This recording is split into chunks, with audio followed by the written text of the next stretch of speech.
We think we see the president and the first lady coming out of the synagogue, along with Rabbi Jeffrey Myers, who is in the black hat.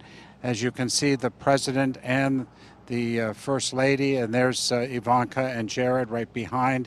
They are now walking along the sidewalk over to what we understand will be the memorial for the 11 victims. It is our understanding that they are going to lay stones at those 11 memorials. It's a Jewish tradition of great respect. It indicates that loved ones, that those in the family and those who are just want to pay respect for those who are deceased were here. There you can see the President of the United States, led by Rabbi Myers, the First Lady right behind, carrying with her a basket, and I'm presuming that maybe in the basket are the stones that will be laid at this memorial of the 11 individuals.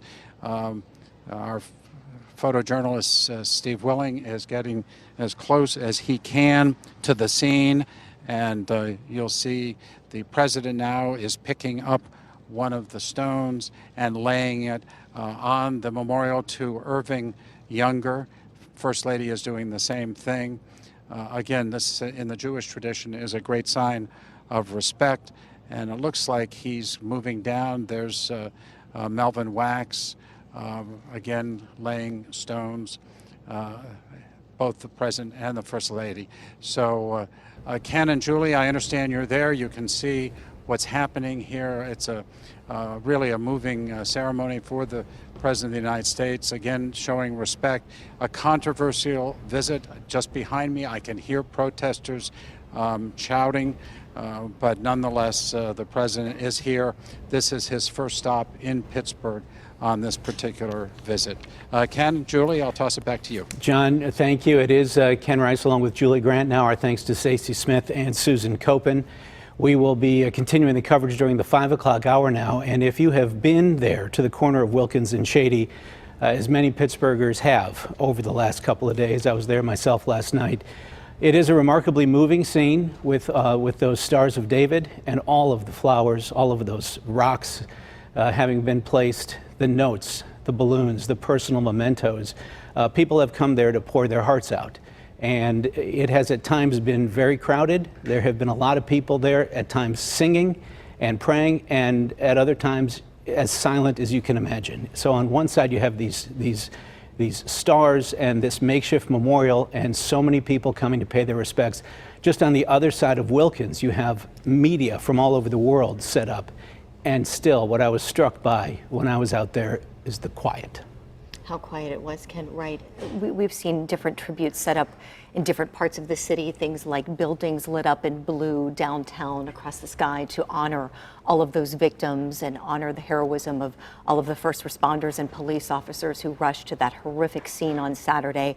And one of the most moving tributes is the one right here, the one where we see our president, our first lady, first daughter Ivanka Trump and her husband Jared Kushner paying their respects. It's a moving place, and this has certainly moved our city beyond a place where any of us could have ever imagined. Well, you know, I'm thinking about that. We've all been living with this horror since Saturday morning, and you can't lose sight of just how dramatic a scene we're witnessing. This is the President of the United States and the First Lady having come to Pittsburgh to mourn with a city in anguish.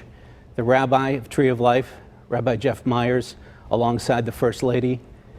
The Israeli ambassador to the U.S., Ron Dermer, accompanied the President and First Lady inside the synagogue. The President's daughter, Ivanka Trump, is here along with her husband, Jared Kushner, both advisors to the President. I believe we saw Stephen Mnuchin, the Treasury Secretary, the President's Chief of Staff, General Kelly, is here. Again, as has been noted, it's a controversial visit. It is dramatic. It is moving nonetheless. Yes. And the rabbi, it's hard to believe he was in the thick of all of that just a couple days ago. He shared his story so bravely with our Susan Copen. She shared it with us yesterday, how he was in the synagogue at the time that the horror took place. Now he's meeting face to face with our president, our First Lady, grieving for his congregants, for his friends, for those beloved worshipers who were loved by so many in our city, and so many stories still haven't been told, although we've been trying to reach out to their loved ones and to understand what kind of beautiful people they were who did not deserve to lose their lives in such a horrific way. There's still so much more to learn about them and the beautiful legacies that they left behind with so many people, not just in the Squirrel Hill community, but throughout the entire city of Pittsburgh. I got to say, I'm frankly stunned by the poise and the composure of Rabbi Myers. To think about what he witnessed. He has told the story. He has given us a glimpse into his mindset and how he will be haunted by what he saw, the decisions he had to make inside that sanctuary on Saturday morning. He was the first to call 911. He was of tremendous value to police, tracking the sound of gunfire and helping them figure out where the danger was as those first responders were bravely entering the building. I've seen him interviewed on here on KDK and on various networks, and I'm frankly amazed that he's been able to communicate in the way that he has, beautifully and with strength. Well said, Ken. Well said. And there is no doubt, as we've said before, this is still a crime scene that is being processed by federal investigators, by state level investigators, because there are 2 prosecutions that will take place against the alleged gunman, Robert Bowers. And no doubt Rabbi Myers will likely be called as a witness one day to again share what he heard and the horror that he experienced on that tragic day that none of us will ever forget in the city of Pittsburgh. I'm not sure what type of audio we have coming from the scene. Frankly, I'm just sort of focused on the visual here, but maybe we can just pause and listen for a moment or two here.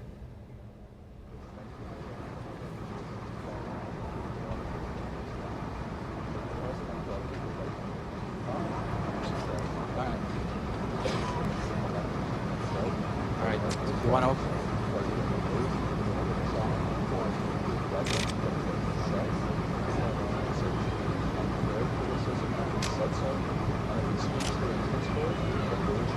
And Julie, can you hear me? John Delano is on the scene. He's been traveling with the presidential pool today. John, we hear you. Can we bring in John? Yes, I'm here, Ken. I assume you guys can hear me. We do, John. I mean, this has been a very moving scene. This is a very moving scene. You hardly hear a word.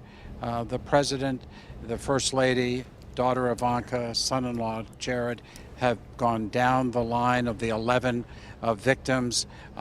The rabbi has been talking to them, I think describing each of them. And the president and first lady are about to get into the motorcade, as you can see. And we are being moved back by Secret Service. And so we're going to have to sign off here as we move on to the next site.